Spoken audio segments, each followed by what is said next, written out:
So I was just actually watching a YouTube video, and it was basically about like when you know to call it quits and knowing when the relationship is right. And I wanted to make a video about the things that I would have done differently in my last relationship. It's a very, I don't know how to say it like this. It's a very good possibility that this person might see it, and I do want to say, just in case, there's not any resentment anymore. It's just simply me knowing it was over a long time before it was really over. And I should have recognized that. I should have probably ended it months before when I was already having doubts. And I never, ever said anything. So, granted, there's things that still shouldn't have happened. And I'm not going to put it out there. But there's things that definitely should never have happened. And that's on both ends. I'm going to say that's on both ends, honestly. But anyways, the rest of this video is going to be about when you should know you should call it quits. And number 2 is, in the aftermath, how do you find yourself again? So, number 1, looking back, something that I look at and say, I really should have seen this and I really should have just called it quits then is, so I deleted all these videos off of my channel because I'm not trying to have that person's face on my channel. And again, it's not even really resentment, even though I did delete them like immediately after the breakup because of resentment. But it's more so of protecting the other person's privacy, because if anything ever becomes my YouTube channel, which God knows it probably won't, but if something ever becomes of it, I don't want that person getting slandered. Oh my God, I'm already like wandered off my own question. Okay, so as you guys know, if you saw my old videos before I started doing stuff at my parents' house again, how do you know when to call it quits?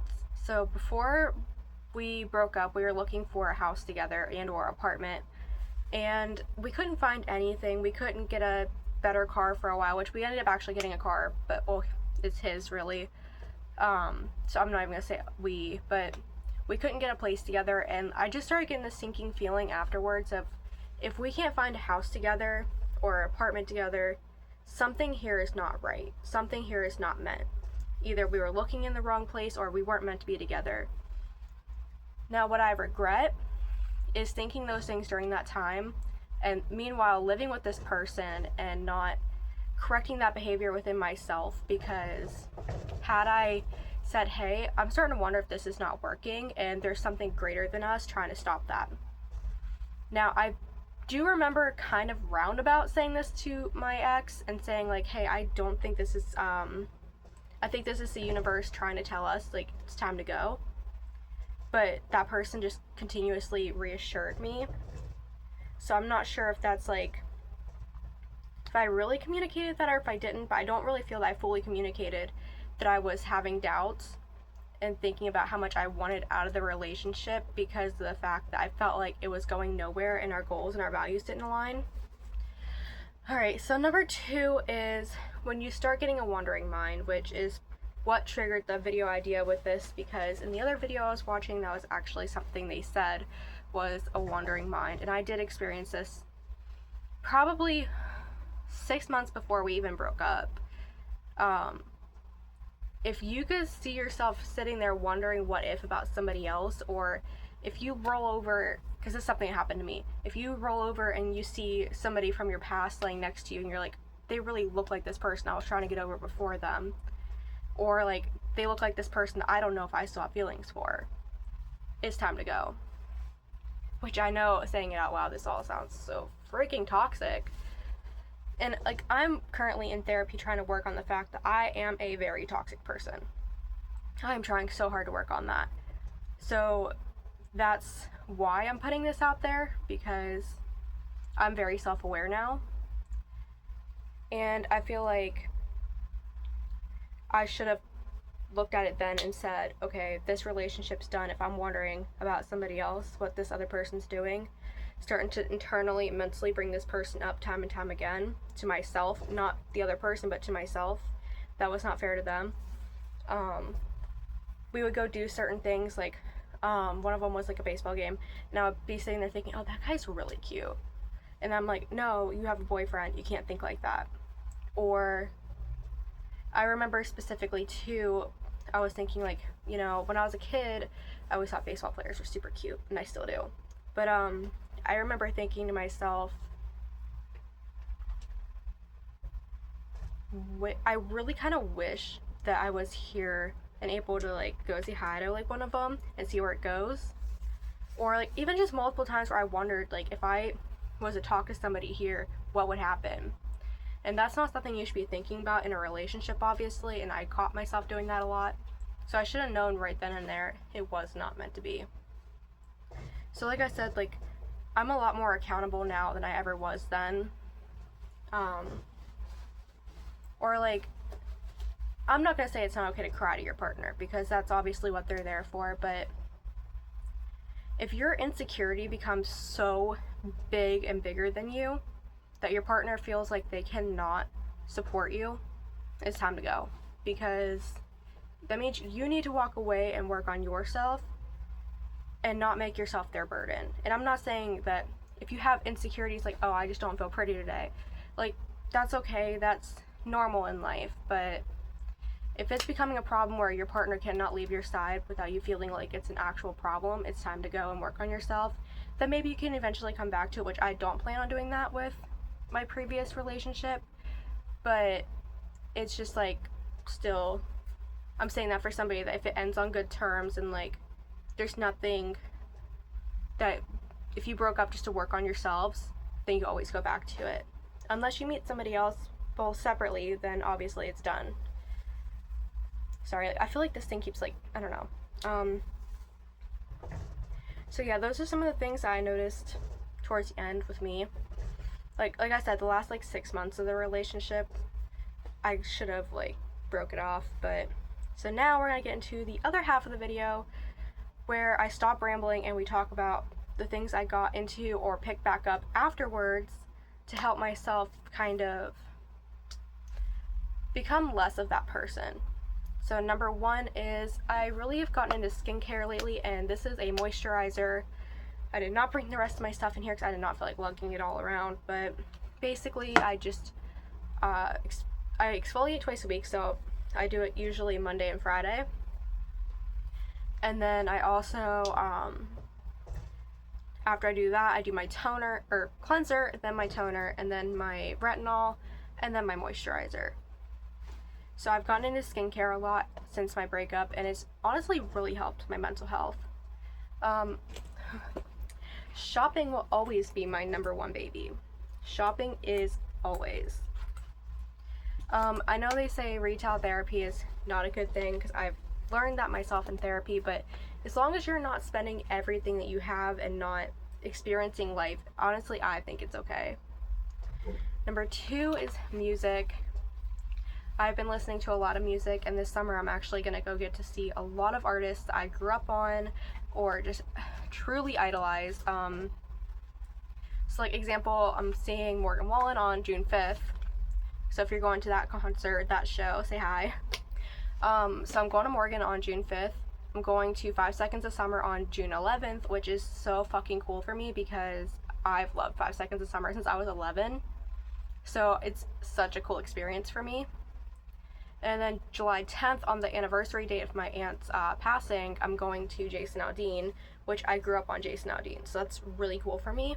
Then in September, I'm going to go to Bret Michaels, which is kind of like a hee ha ha to myself because somebody gave me a reason to want to go and get a picture of Bret. I'm not going to name names because, again, I'm trying really hard to not get into drama and stuff anymore. Number 5 is me and my best friend's gonna go see Hayley Williams in September, and we're actually going on a cross-state road trip for it, which I'm really excited for. And that's another thing too, is I've been spending a lot more time with my best friends. But anyways, so yeah, I'm gonna go see Hayley Williams. Then we're gonna go see Miko, which is I don't really know who he is, but she's a huge fan of him, and I'm always down to travel, go to a concert. And then in March, we're gonna go see Niall Horan, which I'm gonna have like actual pit tickets for. So I'm so stoked for that because I've been a fan of them since 2012. So I've been a fan of them for 14. At that point, it'll be 15 years. Journaling. So this is something that I used to do when I was in my relationship, but I always felt, and I'm not saying this is true because this person has said in their own words that this is not true, but I always felt a sense of jealousy towards my hobbies from this person. So like when me and my best friend go thrifting, I just like make like a whole spread out of it, which yes, we spend probably a good $100 each thrifting. Or like, I'm gonna try to cover up this entry, but like I'll like take tags for my clothes and tape it in. And this was Mother's Day shopping that we did. It was super fun, which is actually the last time we hung out because she's super busy right now because she's going out of town at the end, not the end of this month, the end of this week, and she's not gonna be back till almost June. And then when June rolls around, then we'll be able to hang out again. But anyways, or like I did this because I thought the packaging for my hangers was really cute.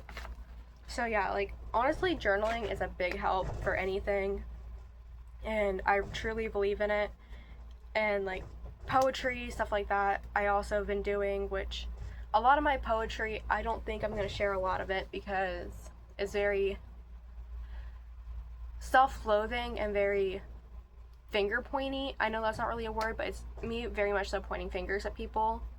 And I am valid in my own feelings because I do have a therapist now. I do talk to my therapist, and my therapist does call me out on I take too much of the blame onto myself when I think in my own mind I am to blame.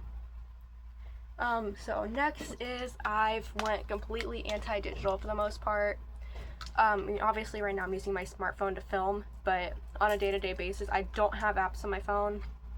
I use social media on my laptop other than posting because I realized with online posting on your laptop you can't add sounds or whatever over top, and I don't really care for that. So what I do is I just post from my phone, but I take the pictures on here and I scroll on my laptop. We all know, keeps me sane. And then also add some pizzazz to your life because like I wore this to my cousin's graduation the other day. I put it on my arms, which I really wish I would have put it on my legs, but it is what it is. And then again, therapy. This is a business card for my therapist. That's why I had it out. I literally go every damn week. And then also my iPad. It's the only thing I will check emails on. It is my makeshift television right now while my TV is broke. But I don't do social media on here. I literally only use it to email myself stuff and to like edit photos, which I try not to distort myself in photos, but I just try to improve the photo quality. Or if I'm making like a weird face, I try to cover it up, honestly. But I still post the photo though because I'm challenging myself. And then also, this is my new baby. So I'm constantly on this thing, mostly playing baseball, ironically enough, because I'm not good at it. So I'm trying to get better at it, which is a great attitude for me to have lately because I tend to have a, oh, I suck at it, fine, fuck it. And I should not just darn that. Please tell me you still work. Please still work. Okay. I think she still works. I'm just gonna open Pac-Man, make sure it's... Okay, are you like... Hello? Okay, yeah, you still work. Okay, we're good. Okay, we're fine. That made me panic because I read on the box when I bought it, it said, do not throw or drop. It will quit working. And I did that. I'm a moron. I'm a moron.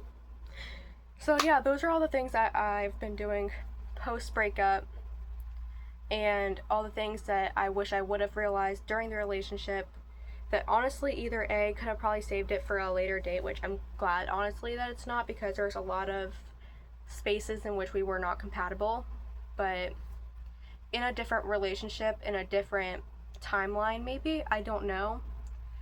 But those are the things I wish I would have recognized within myself, things I've been doing after, and ways that I knew that I had to get better afterwards.